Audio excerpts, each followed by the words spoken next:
The story starts with Jimmy Keene, a narcotics dealer. In his high school days, he was a star football player, but his life has drastically changed due to drug dealing. One day, he visits his supplier, Rog, and tells him that the latest batch of drugs he received is less than the agreed amount. Rog assures him that he has never cheated any client and that trust is more valuable to him than his own life. To explain the situation, Rog takes Jimmy to a dark room and reveals the true culprit behind the problem. When the lights come on, Jimmy is shocked to see his childhood friend, Danny, tied to a chair, severely beaten by Rog for betraying their trust. Danny, in tears, explains that he needed money to pay off his debt, which is why he tampered with the supplies. Rog is about to shoot Danny, but Jimmy pleads with him to let him go. To make amends, Jimmy offers Rog an additional 3 kilos of drugs, promising to cover for Danny's mistake. Jimmy, trying to relieve some stress, goes to an expensive restaurant where he meets a beautiful waitress named Rochelle. And well, you can probably guess what happens next.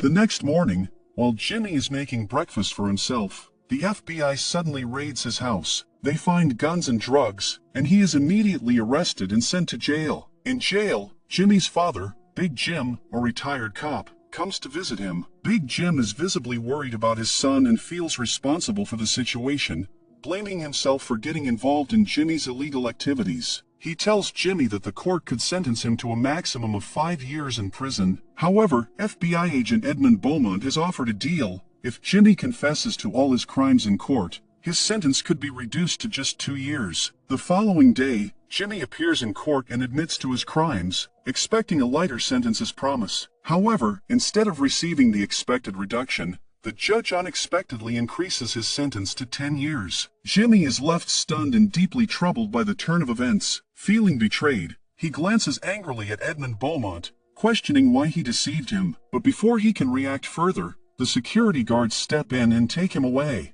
For the minimum guideline term of 120 months. Now Jimmy has spent over 7 months in a minimum security prison in Michigan. During this time there, he has used his charm and social skills to build a strong reputation, earning the respect and liking of nearly everyone in the prison. Due to Jimmy's exceptional social skills, FBI agent Lauren McCauley becomes impressed and arranges a meeting to propose a deal. When Jimmy notices Edmund sitting with her, he can't help but question whether another misleading offer is about to be made. Lauren quickly calms him down, urging him to listen carefully. She explains that he has only one chance to use his charismatic personality to his advantage. She goes on to explain that if Jimmy can befriend Larry Hall, a serial killer and child molester currently held in Springfield Maximum Security Prison, and managed to find out the locations of the burial sites where Larry buried his young victims, his sentence will be forgiven. Jimmy questions why the FBI needs his help for this task. Lauren explains that Larry Hall is like a great deceptive actor and often confesses to his crimes in front of the police. Can I touch her?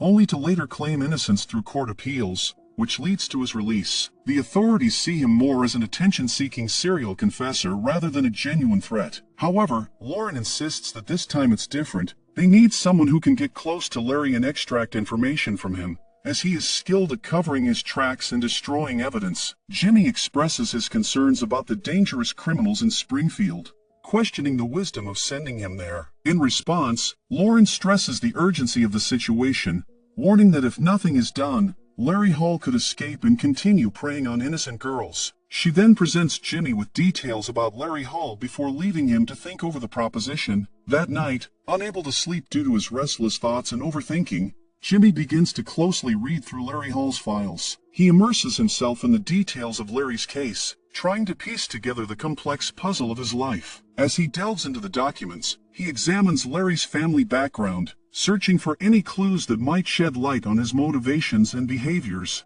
I'm smart. I got ideas. The next day, Jimmy tells his dad about the new deal from the FBI, which requires him to go undercover in Springfield to uncover secrets about a serial killer. In exchange, they would erase his entire sentence. However, he warns Jimmy about the dangers lurking in Springfield, highlighting the unpredictable nature of undercover work. He expresses his fears that if Jimmy finds himself in further trouble, the consequences could be severe, potentially increasing his sentence instead of reducing it. The next day, Jimmy's stepmother, Sammy Keene, visits him, her face filled with concern. She breaks the heartbreaking news that Big Jim suffered a brain stroke the night before and is now in the hospital, fighting for his life. The stroke was triggered by the stress over Jimmy's situation, as Big Jim feels responsible for what happened. With a shaky voice, Sammy urges Jimmy to seriously think about accepting the FBI's deal, stressing that his father might not have much time left. Her words weigh heavily on Jimmy. This news sparks a fierce determination in him to head to Springfield, not only to help crack the case but also to make his father proud. The scene shifts to September 10, 1993, 4 years earlier, marking the beginning of Larry Hall's crimes. FBI agent Brian Miller arrives to investigate the murder of a 15-year-old girl named Jessica Roach. At the scene, a witness mentions seeing a van making repeated trips to the area, but he can't recall the color of the van or who was driving it. Additionally, Brian notices Jessica's folded clothes and accessories, which are impeccably clean, making it difficult to gather any evidence from them. 13 months later, in October 1994, Brian receives information about another rape and murder case involving a college girl named Trisha Reitler. Utilizing all his resources, he uncovers that the van seen at the crime scene belonged to Larry Hall. He immediately calls his colleague, Chris Drysdale, to gather all available information on Hall. Chris informs him that he knows Larry's family, who runs a grave-digging business. He adds that while Larry is mentally challenged, he could never be a killer. However, Brian insists on meeting Larry and instructs Chris to take him into custody right away. With your help, we'd like to talk to him. The next day, Brian travels to Indiana to interview Larry. Chris informs him that they have taken Larry into custody. When Brian approaches Larry, Chris's colleagues try to stop him, warning that interviewing Larry will yield no results, as he is merely an attention-seeking serial confessor who only admits to crimes in front of the police for the attention it brings him. However, Brian insists that he wants to see for himself. When Brian finally sees Larry, he is confused by his unusual appearance. Noticing Larry's sideburns, Brian comments on how odd they look. Larry responds that he styled them that way for a Civil War reenactment, insisting that they should be called burns instead of sideburns. Brian chooses to ignore this and starts asking him random questions. Gradually, Brian begins to ask Larry about his preferences regarding girls. Larry replies that he hates girls because none of them will talk to him. He adds that he often has dreams where he is killing girls, but insists that these are just dreams and have no connection to reality. Brian is taken aback by this response and then places a picture of Jessica Roach in front of him. Okay, is she Larry?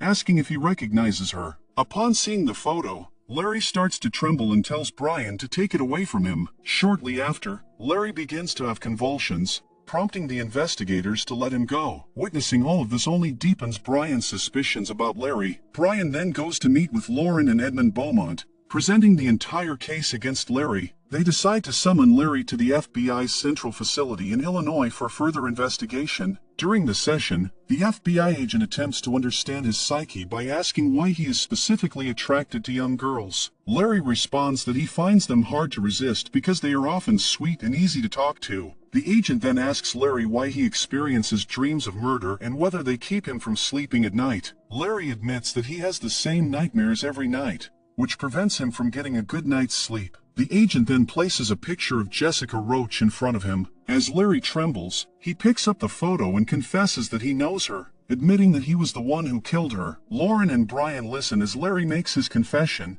I do remember where it was exactly.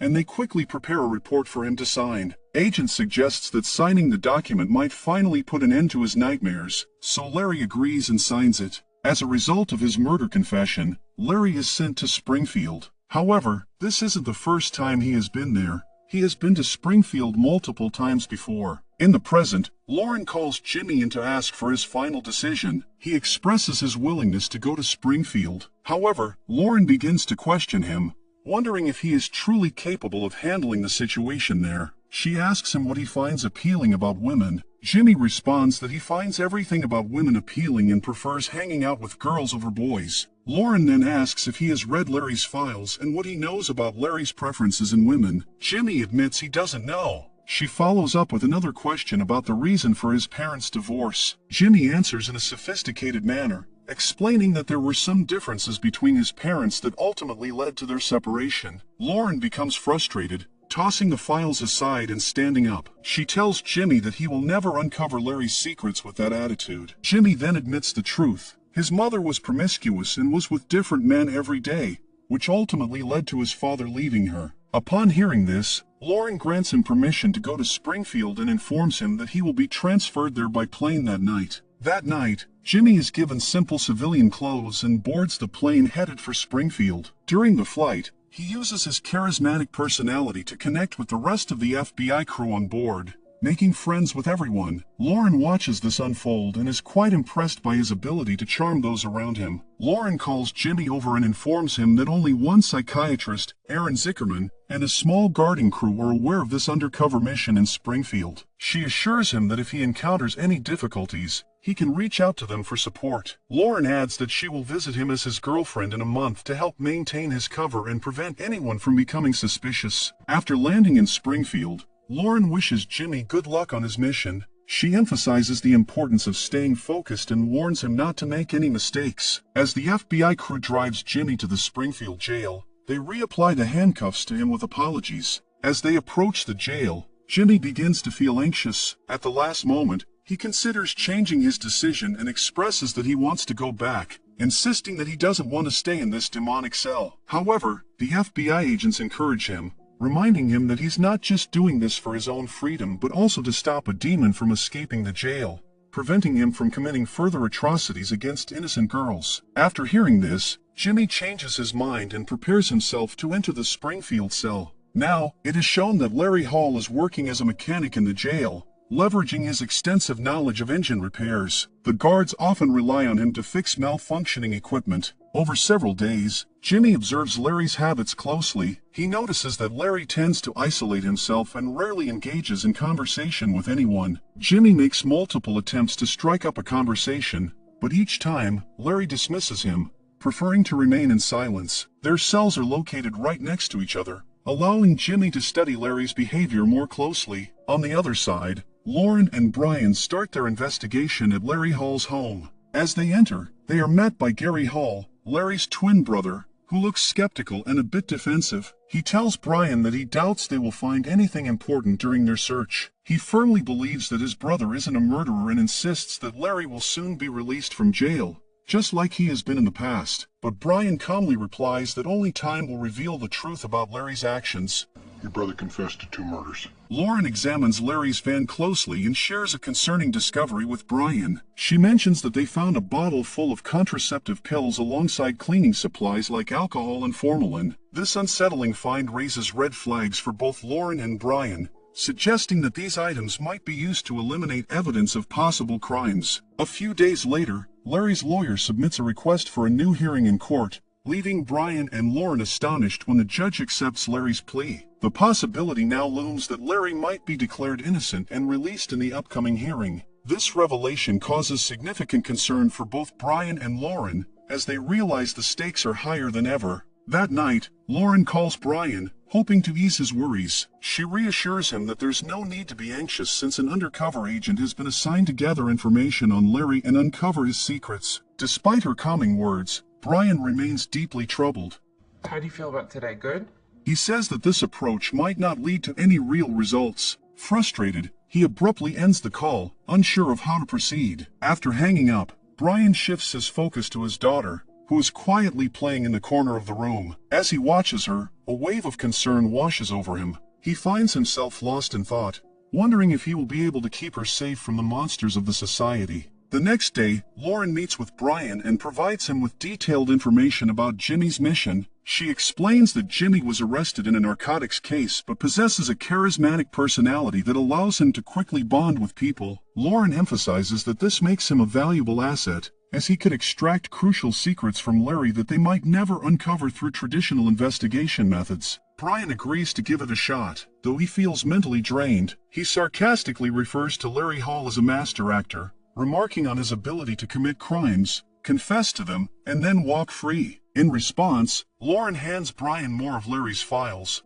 urging him that they need to dig deeper into the case. Meanwhile, in Springfield, Jimmy meets with Dr. Zickerman. The doctor tells him that if he needs anything, he can reach out, but they must keep everything confidential. He adds that Jimmy should only come to see him once a week to avoid raising any suspicion about their undercover activities. Dr. Zickerman prescribes Jimmy antidepressants, but Jimmy insists that he doesn't need the pills and feels perfectly fine. However, the doctor advises him that his mental state may change in a few months, so he should start the medication now. Reluctantly, Jimmy agrees. He then asks the doctor for a number to reach him in case of an emergency. Dr. Zickerman provides his home landline number and tells Jimmy to call only when it's absolutely necessary. At the dining table, Jimmy notices Larry sitting alone, eating while others keep their distance from him. Deciding to approach him, Jimmy makes an effort to bridge the gap. Later, while picking up his medications from the medical store, he again tries to engage Larry by saying hello, but Larry doesn't respond. As he walks back to his cell, Jimmy calls out to Larry, asking why he's so quiet and expressing that he just wants to chat since they are neighbors. However, Larry continues to ignore him and walks away, deepening Jimmy's determination to break through Larry's shell. The next day, Larry is sitting in the common room watching a TV show when suddenly another tough inmate forcefully changes the channel. Observing this, Jimmy sees an opportunity to gain Larry's trust. He stands up and switches the channel back, reclaiming the show for Larry. This act provokes the tough inmate, who starts threatening Jimmy. In a burst of anger, Jimmy retaliates, unleashing a flurry of punches that leaves the inmate bloodied. Before long, security guards arrive, apprehend Jimmy, and throw him into solitary confinement as a consequence of the altercation. After spending an entire night in solitary confinement, Jimmy is returned to his cell. This time, Larry approaches him and asks why he fought the tough inmate on his behalf. Jimmy explains that the inmate was causing trouble, and he couldn't tolerate that kind of behavior. He adds that since they are neighbors, it's only natural to stand up for each other. Larry is impressed by Jimmy's response and decides to introduce himself properly. Jimmy. They begin to converse more openly, creating a tentative bond between them. Jimmy senses an opportunity to build trust with Larry, hoping this connection will eventually lead to uncovering more about his secrets. After a while, a security guard approaches Jimmy and informs him that someone is there to see him. Jimmy is a bit confused because family visit days are not scheduled for today. When he goes to the visitation area, he finds his father, Big Jim, waiting for him. Big Jim expresses his concern, stating that he has been worried about Jimmy for many days and rushed over as soon as he found out that Jimmy was in Springfield. Jimmy, puzzled, asks how he managed to get into the jail without a scheduled visit. Big Jim explains to Jimmy that he told the guards he's an ex-cop, which is why they let him in. Jimmy gets really worried when he hears this, realizing how risky that could be. He warns Big Jim that he's there undercover, and if anyone finds out about his father's past, it could make things really dangerous for him. Big Jim feels embarrassed upon hearing this and recognizes that he made a big mistake. He mentions that the stroke has seriously affected his ability to think clearly. He feels responsible for everything happening to Jimmy and begins to feel down about it. However, Jimmy reassures him, saying he shouldn't worry because it's not his fault and that he sees him as a strong figure. He emphasizes that he doesn't need to be so apologetic. Jimmy adds that he's alive today only because of him. Just then, their meeting time runs out, and Jimmy has to leave. He asks the guard, Carter, to keep the information about his father being an ex-cop to himself. Carter assures him that he won't mention it to anyone. Later, Jimmy goes to Larry's cell and notices the pictures pinned on the walls, showing Larry at a Civil War reenactment event with his brother Gary. When Jimmy asks about Gary, Larry explains that Gary is his twin brother. He shares that due to a condition called twin transfusion syndrome, Gary absorbed all the nutrients in the womb, which is why he is now strong, intelligent, and handsome, while Larry feels like a big, overweight guy. In response, Jimmy flatters Larry, telling him that he's quite cute and shouldn't underestimate himself. Why are you being nice?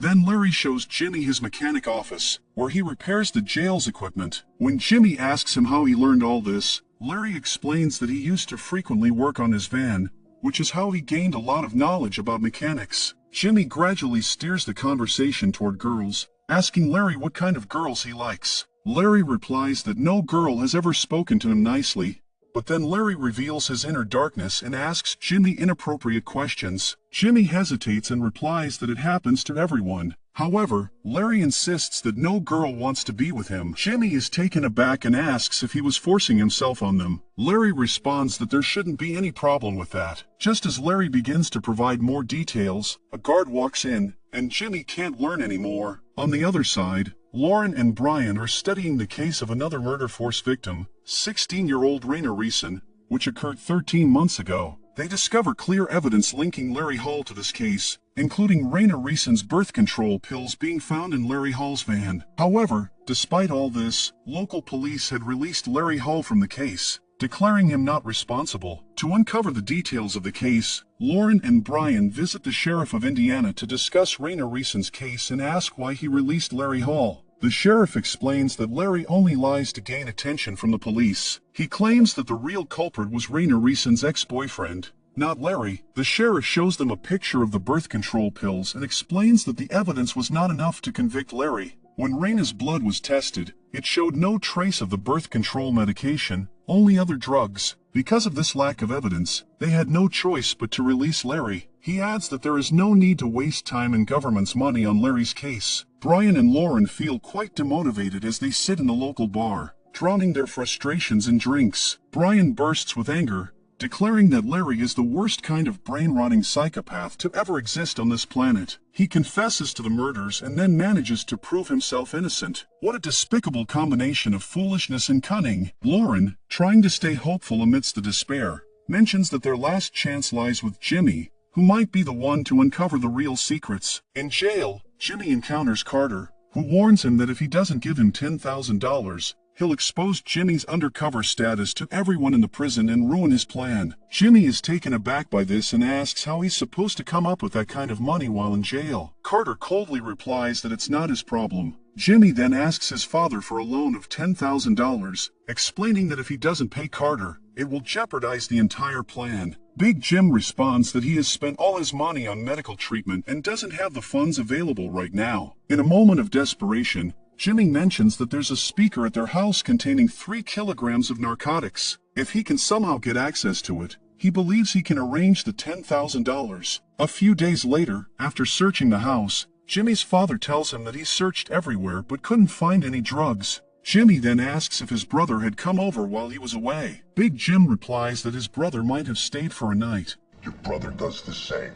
That's it. This angers Jimmy, who insists that it must be his brother's doing and demands to know who gave him permission to come over. Frustrated, he storms off. A few days later, Lauren visits Jimmy. She comes in full makeup, trying to make it look like she's his girlfriend. Jimmy tells her that he needs $10,000 or the security guard will ruin his plan. Lauren responds that the FBI is never going to provide that kind of money to complete this mission. She insists that he has to handle this himself, and if it becomes too difficult, they can just end the mission and transfer him back to his old low-security prison. Lauren appears quite demotivated as she realizes she has yet to gather any evidence against Larry. Doubts begin to creep in, and she wonders if Larry might actually be innocent. However, Jimmy firmly states that there's no way Larry is innocent, and he's determined to prove it. He insists that this mission is not just about his freedom but also about the innocent girls whom that ruthless Larry has cruelly murdered. He asks Lauren for more time to work on the case. Jimmy quietly sneaks into Larry's cell while Larry is out.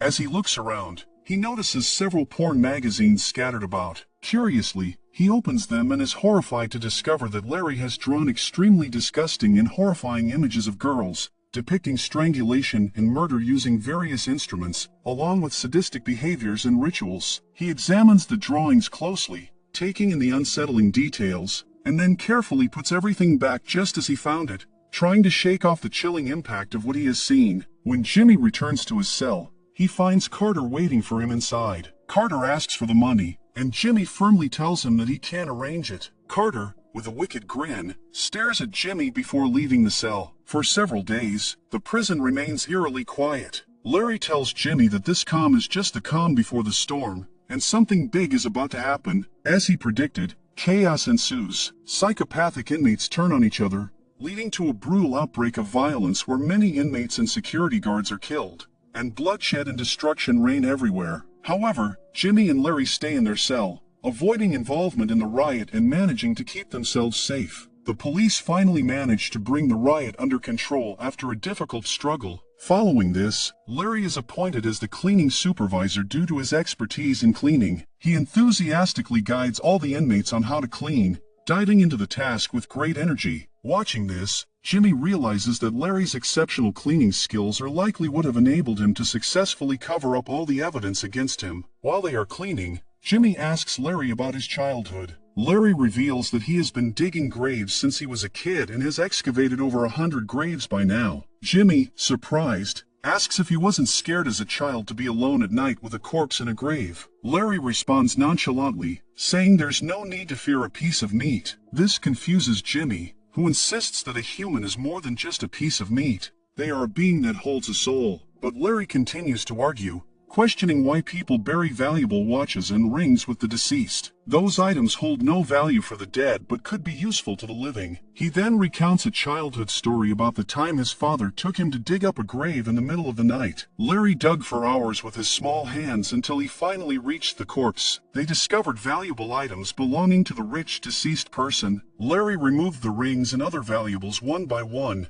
handing them over to his father. However, a precious ring became stuck on the corpse's finger and wouldn't budge. Larry's father then handed him a tool and instructed him to cut off the finger to retrieve the ring. Larry did exactly that, severing the finger and successfully getting the ring. Surprisingly, he felt no remorse for his actions, even as a child, which clearly indicates that he was a psychopath right from the very beginning. This lack of empathy is likely why his father chose Larry for the job instead of his normal brother, Gary. Now, Larry asks Jimmy about his childhood. Jimmy reveals that he felt very lonely growing up. His father, Big Jim, was his only friend, playing with him and spending time together. However, things changed when his mother started a bar business and began dating other men. This created a rift between his parents, and as a result, he became increasingly isolated. Eventually, this led to his parents' divorce, deepening his feelings of loneliness. Jimmy continues his story, explaining that his mother's new boyfriend was very cruel and often abused her. One day, when this man started to attack Jimmy's mother, he tried to intervene to stop him. However, the man retaliated violently and beat Jimmy so badly that he fractured his ribs. Jimmy remembers sitting in another room, in pain, while he could hear his mother being intimate with that man. Larry responds by telling Jimmy that his pain didn't come solely from the fractured ribs but from the realization that he tried to protect his mother, yet she loved that man more than him. This stark contrast deepens Jimmy's feelings of betrayal and loneliness. Jimmy agrees with Larry's observation but becomes uncomfortable when Larry poses a troubling question. If he had the opportunity, would he kill his mother? The question hangs in the air, leaving Jimmy at a loss for words. He senses that Larry's way of thinking is far more aligned with that of a serial killer, revealing a disturbing depth to Larry's character that sends a chill down his spine. A few days later, Jimmy notices that all the inmates are giving him sidelong glances, and it dawns on him that Carter has spread the word about him being an undercover agent. This realization weighs heavily on him. When he visits the psychiatrist's office, he discovers that Dr. Zickerman is on vacation and has been replaced by a new psychiatrist, Dr. Hackett. Jimmy tries to subtly inquire if she is aware of his undercover mission by using code words,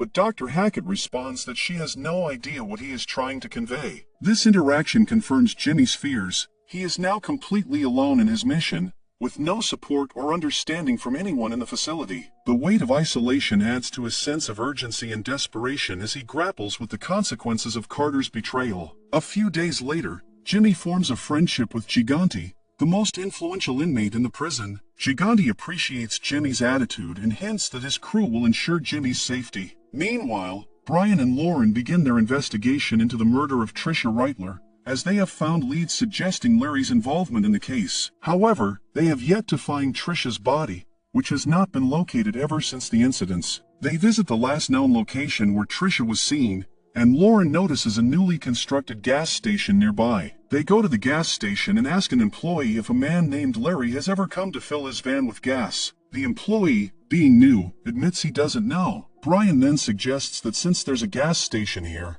there should be a mechanic nearby. The employee informs them about a mechanic named John Dickey and shares his location with them. Thank you.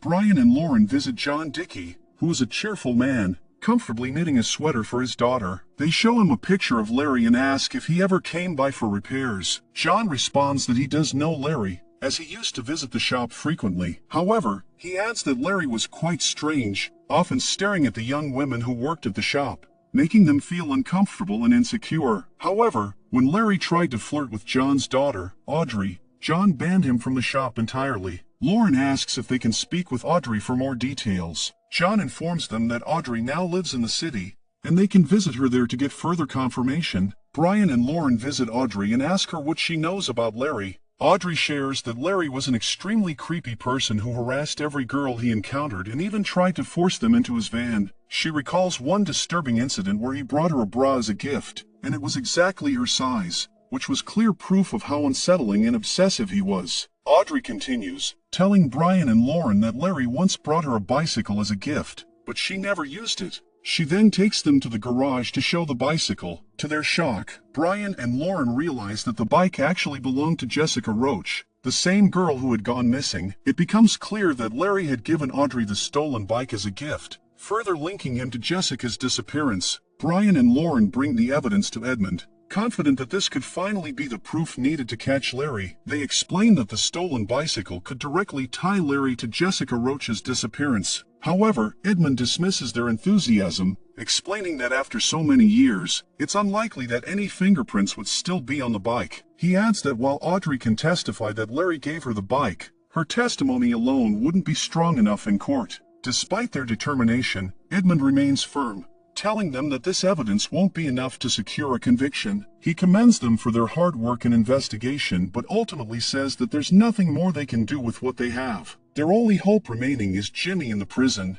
Meanwhile, Jimmy tries to contact Dr. Zickerman, but the call keeps getting disconnected. Frustrated, he feels the tension building behind him as another inmate, clearly agitated, steps up and almost provokes a fight. Sensing the hostility, Jimmy locks eyes with him for a moment, but instead of escalating the situation, he quietly walks away, leaving the confrontation behind. Later, Jimmy is sitting with Larry, who is carving sculptures of animals and birds out of wood. Larry casually asks him why he was arguing with the other inmates at the phone booth earlier. Jimmy, in a clever move, twists the conversation and says the argument started because the inmate was calling Larry a child diddler. Hearing this, Larry laughs and responds, saying he never forced anyone he had love with them, claiming that everyone has love. After Jimmy's persistent questioning, Larry finally confesses the full story of what happened with Jessica Roach. He explains that Jessica's bike had broken down on the side of the road, and he had been following her. Larry then approached her, offering her a ride in his van. Larry tells Jimmy that Jessica was the only girl who got into his van without hesitation. He describes her as being very nice, but things took a dark turn when he tried to kiss her. Jessica, enraged, fought back, scratching him with her nails. Larry admits that, in that moment, he felt he had no other choice but to render her unconscious using a rag and starter fluid. As Larry continues recounting the events, he explains that the scene kept repeating itself. Jessica would regain consciousness, and he would knock her out again. Jimmy, trying to press for more details, asks what Larry did to her when she was unconscious. Larry, in a detached tone, responds that he doesn't really remember. He says that during the struggle, with all the resistance, he eventually blacked out too. When he woke up, he found both himself and Jessica Roach lying there with their clothes already off. Larry continues his story, revealing that after he woke up, he folded Jessica's clothes and placed her ring on top of them. He then dragged her to a nearby tree, where he tied 2 belts around her neck and strangled her until she died. But even after killing her, Larry wasn't finished. He meticulously cleaned her nails to remove any trace of his DNA and erased all other evidence from her body,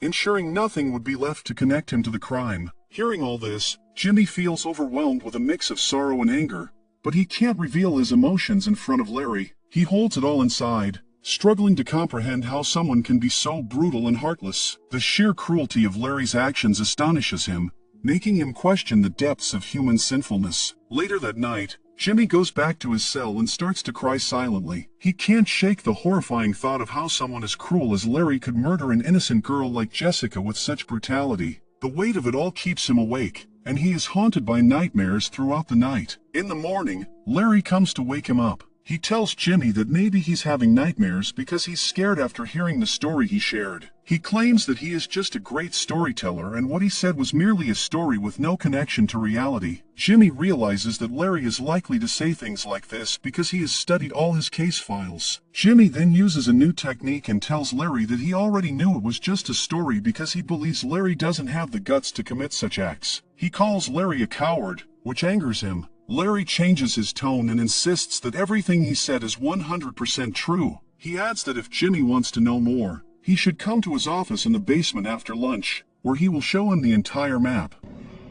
I'm telling the truth. Later, Carter comes to meet Jimmy and says that he knows Jimmy is here to catch Larry. He offers to help Jimmy if he includes him in his plan. Jimmy asks Carter why he wants to help. Carter explains that if he successfully catches a high-profile criminal like Larry, it could lead to a promotion for him. Jimmy firmly tells Carter that he doesn't need his help. He reminds Carter that he has already spread poison about him among the inmates and planted recorders in his clothes and cell. Therefore, it would be better for Carter to stay away from him. On the other side, Lauren and Brian meet Gary. Gary asks them what they are investigating now. Lauren replies that they're not here for an investigation, just to chat for a bit. Gary offers them drinks and mentions that the appeal court will soon accept Larry's appeal, which means Larry will be released. Lauren responds that he's right. Larry will be free again and will start murdering girls once more. Gary gets angry upon hearing this and asserts that while Larry may have done terrible things, he can't possibly be a murderer. He quickly goes inside the house to grab something. Lauren and Brian think he might be retrieving a gun, so they prepare their own weapons by getting their guns ready in their pockets. However, when Gary returns, he brings childhood photos of Larry with him. Seeing this, both of them immediately remove their hands from their guns. Gary shows the pictures and says that Larry has been mentally disturbed since childhood, but he doesn't have the capacity to kill someone. He compares Larry's skills in repairing mechanical parts to that of a magician. However, Lauren, taken aback, asks him about his previous statement that Larry has done some terrible things. Gary responds that everyone makes mistakes, implying that those mistakes don't necessarily equate to murder. However, after repeated insistence from Lauren, Gary finally reveals the details. At one time, he and Larry attended a reenactment event together. Gary had brought a girl to his tent and started to get intimate with her. Seeing this, Larry also attempted to get close to the same girl. Although she wasn't comfortable with Larry, Gary, being drunk, didn't stop his brother. Larry ended up inflicting significant harm on her,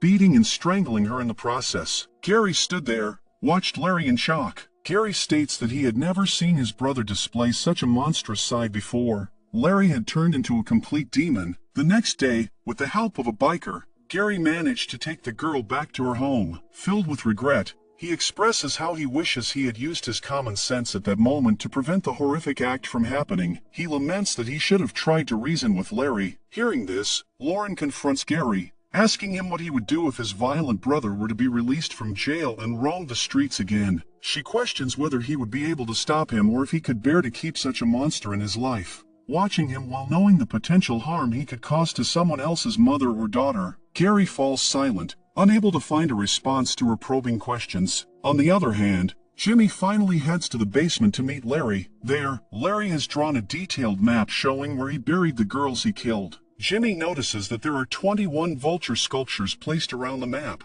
He asks Larry why he specifically made 21, pointing out that he could have chosen 20 or 22 instead. Larry brushes off the question, saying that 21 is his lucky number. Curious, Jimmy then inquires about the purpose of the wooden sculptures. Larry explains that these sculptures protect the souls of the dead. From this, Jimmy realizes that Larry has killed 21 girls. Larry folds the map and packs it to send home. Jimmy then asks him if he can sleep at night after doing all this. Larry admits that he often has nightmares. Jimmy suggests that instead of keeping the map, it should be sent to the families of the girls he killed, so their loved ones can find some peace. They should be allowed to bury their daughters in the right place. But Larry just laughs and says that if he does that, he'll get caught. Jimmy suggests that they could arrange for a third party to handle it, but Larry refuses to agree. He insists that soon he will escape from this jail and repeat his actions with other girls. This infuriates Jimmy, and his patience runs out. He suddenly stands up and yells at Larry, declaring that there's no way he's leaving this jail, and that he won't let him get away. At this point, Larry realizes that Jimmy has been sent as an undercover agent by Edmund and Brian. He immediately grabs Jimmy by the throat, shouting at him about betrayal and threatening to kill him, which leads to a serious fight between them. Fucking monster! Just then, the guards rush in to break up the altercation. Jimmy finds himself locked back in his cell, while Larry exits his cell, casting an evil smile in Jimmy's direction. As Jimmy contemplates Larry's next move, Dr. Hackett arrives with the guards, issuing an order to place Jimmy in solitary confinement. Jimmy shouts loudly, insisting that he needs to talk to Dr. Zickerman. He repeatedly yells out the landline number, hoping someone will make the call for him, but nobody pays him any attention. Frustration builds as he realizes that his pleas are falling on deaf ears. Jimmy is now locked in solitary confinement, and he makes just one request to the guard. He asks for a pencil so he can draw the map that Larry created before it fades from his memory. When his repeated requests for a pencil are ignored, Jimmy finally resorts to biting his finger to draw the map on the cell walls with his own blood. One by one, all of his fingers get injured, and a lot of blood flows out. Nevertheless, he successfully creates a simple version of the map. After many hours, Dr. Zickerman finally arrives and orders Jimmy to be taken out of his cell. He explains to Jimmy that he was on vacation, which is why he couldn't come sooner. However, as soon as a security guard informed him that Jimmy was here, he rushed over. He also mentions that he will definitely make sure Dr. Hackett faces consequences for her actions. However, Jimmy is in a very anxious state and keeps insisting on having a pen or pencil so he can draw the map before he forgets it. Eventually, when they reach Dr. Zickerman's office, Lauren is also present, and Jimmy manages to draw the entire map. He explains that there are 21 marks, all of which are burial sites. He further details how Larry killed Jessica Roach and how he folded her clothes and placed her ring on top of them. After hearing all this evidence, Lauren feels very pleased and congratulates Jimmy for finally showing them the truth. With this evidence, they can easily dismiss Larry's appeal. Jimmy is now taken out of jail and presented in front of the court. The judge, acknowledging his success in the undercover mission and the risks he took to protect the girls in society, pardons all his sentences and grants him the status of a free man. Tears well up in Jimmy's eyes as he realizes he has finally achieved freedom and succeeded in capturing the criminal. Brian meets Jimmy for the first time and thanks him for all the help he provided in the case. Now, Larry's hearing takes place, and this time, the judge completely rejects his appeal because a substantial amount of evidence has come through Jimmy against him. The judge sentences Larry to life in prison with no chance of parole. Larry can't believe his eyes, unable to comprehend how this could happen. After losing the case, Larry attempts to commit the unthinkable in prison, but he is not successful. Gary comes to visit Larry and expresses regret, saying that if only he had treated Larry earlier, perhaps things wouldn't have come to this point. Larry responds by telling Gary not to say such things, insisting that he is innocent and that this jail is not meant for him. Gary counters, stating that Larry belongs in this jail, and that's the real issue. As long as Larry sees himself as a victim, he will never be able to live fully and will continue to attempt the unthinkable. Gary urges him to accept that he is the offender so that he can find peace for the rest of his life in prison. On the other hand, Jimmy finally visits his father as a free man, filled with joy. When Big Jim sees Jimmy, tears of happiness stream down his face. He is overjoyed to witness his son walking freely at last. Sadly, after 5 years, Big Jim passes away from a heart attack. However, the best part is that he spent those precious years with his son, and that's all a father truly wants. Years pass, and Jimmy closes his narcotics business to start a new, legitimate venture, becoming a successful entrepreneur. As he travels in business class, he looks out the window and sees the exact ground that Larry had drawn in his map.